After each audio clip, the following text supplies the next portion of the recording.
দগাযুঁজ ৰণকৌশল ক্ষেত্ৰ কি আচলতে এই দগাযুঁজ ৰণকৌশল ক্ষেত্ৰ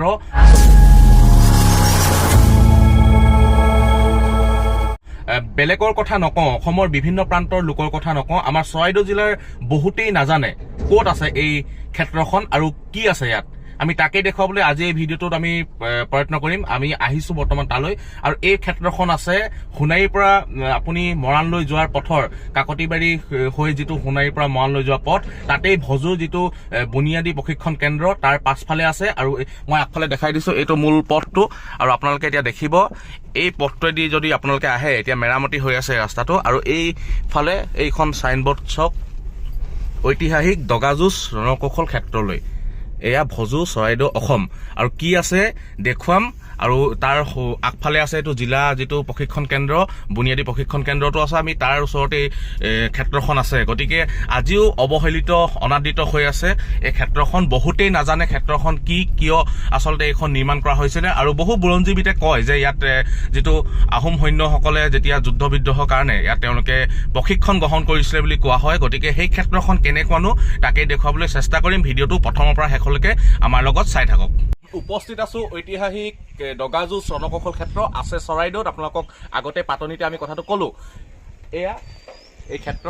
ভিতৰত আছে ভিতৰত কি আছে আমি দেখুৱাম গোটেই ভিতৰত কি আছে চাবলৈ আমাৰ লগত আহি থাকক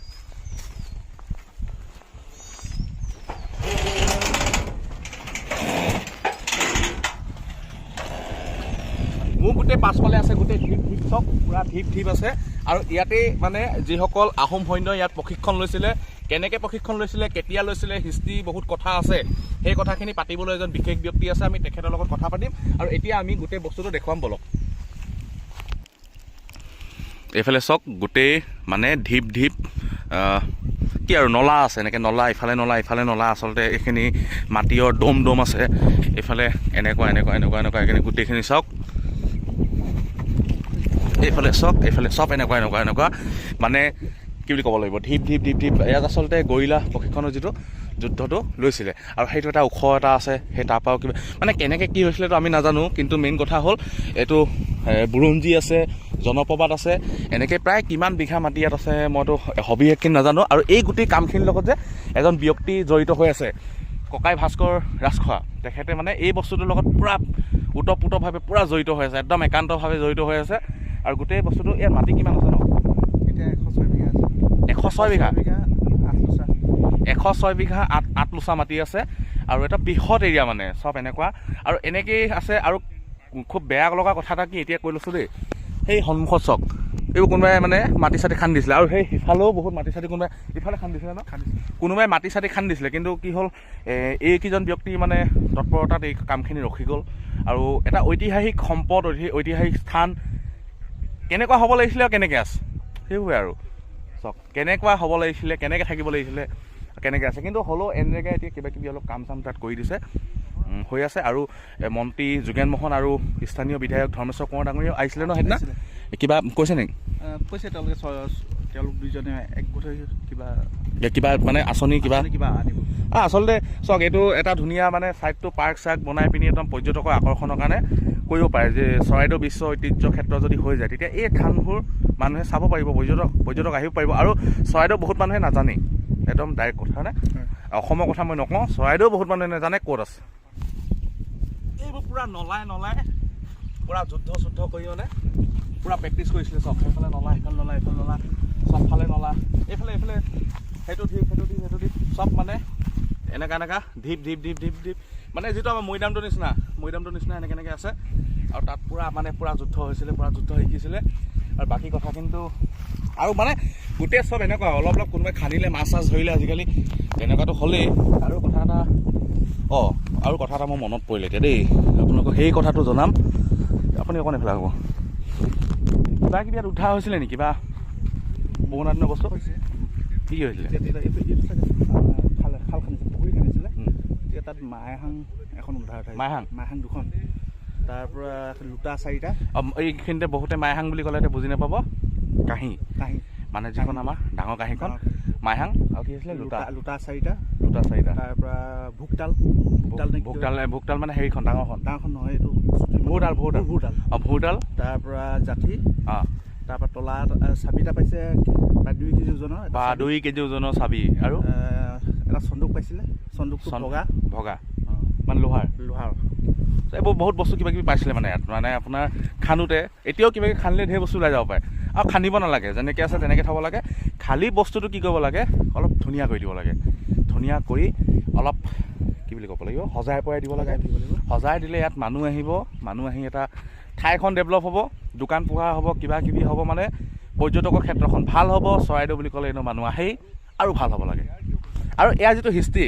মানে কি হিষ্ট্ৰী এনেকুৱা কথাখিনি মই জানিবলৈ এজন বিশেষ ব্যক্তি আছে তেওঁৰ লগত কথা পাতিম এতিয়া ৰ'ব বাকীখিনি চাই থাকক এই যিখিনি কথা ইয়াৰ গোটেই হিষ্ট্ৰীটো জানিবলৈ এজন বিশেষ ব্যক্তি আমাৰ লগত আছে টাই আহোম যুৱ পৰিষদৰ সভাপতি টাইপাৰ সভাপতি বিজয় ৰাজখোৱা ডাঙৰীয়া তেখেতে ক'ব ইয়াৰ হিষ্ট্ৰীটো আমি তেখেতক স্বাগতম জনাইছোঁ আপোনাক কওকচোন এইটো কেনেকুৱা কি হিষ্ট্ৰী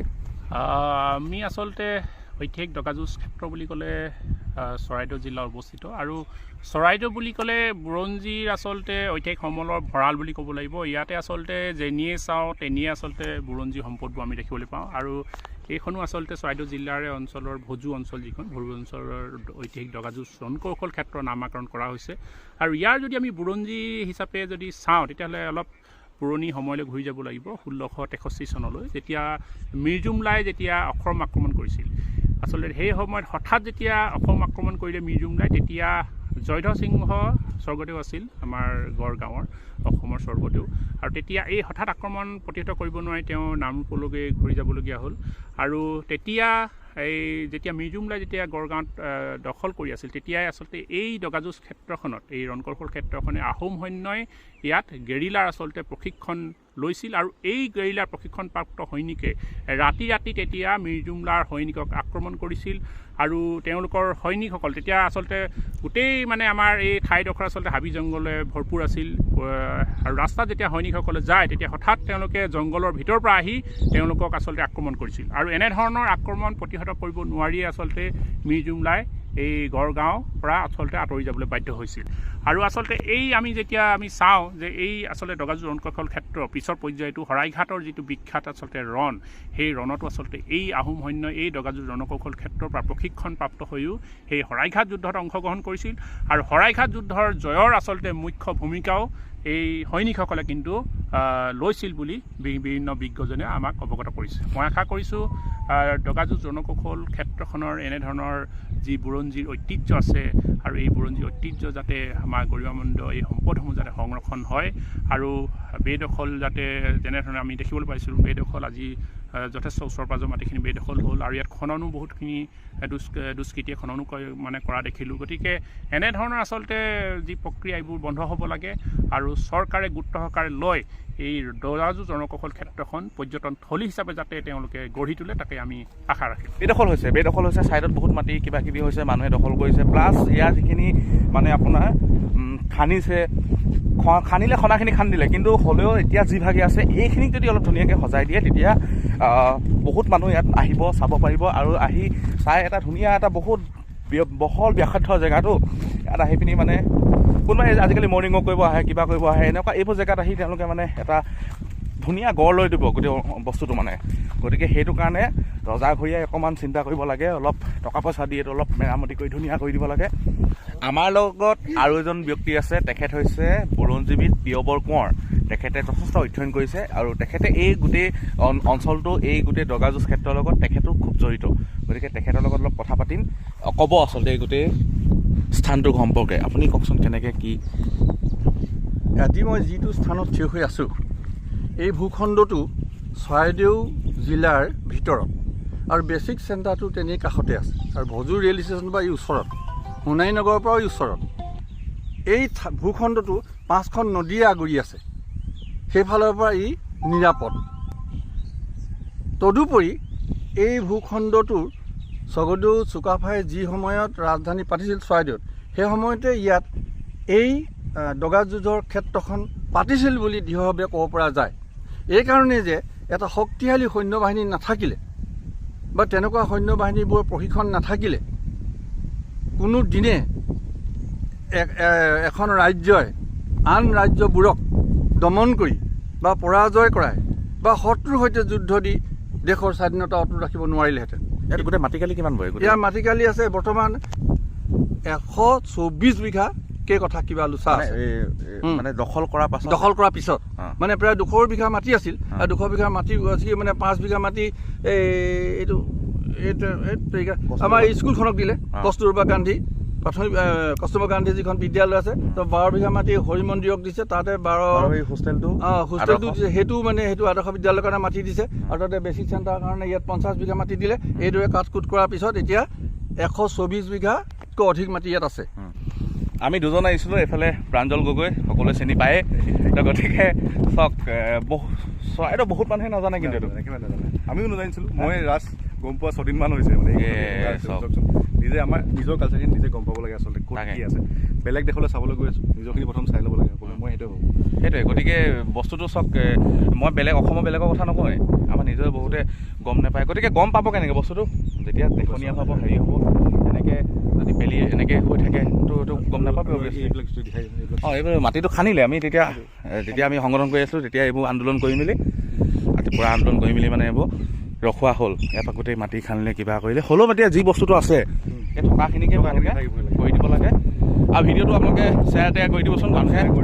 কাৰণ এই বস্তুটোৰ বিষয়ে মানুহে জানিব লাগে। এইখিনি আছিলে।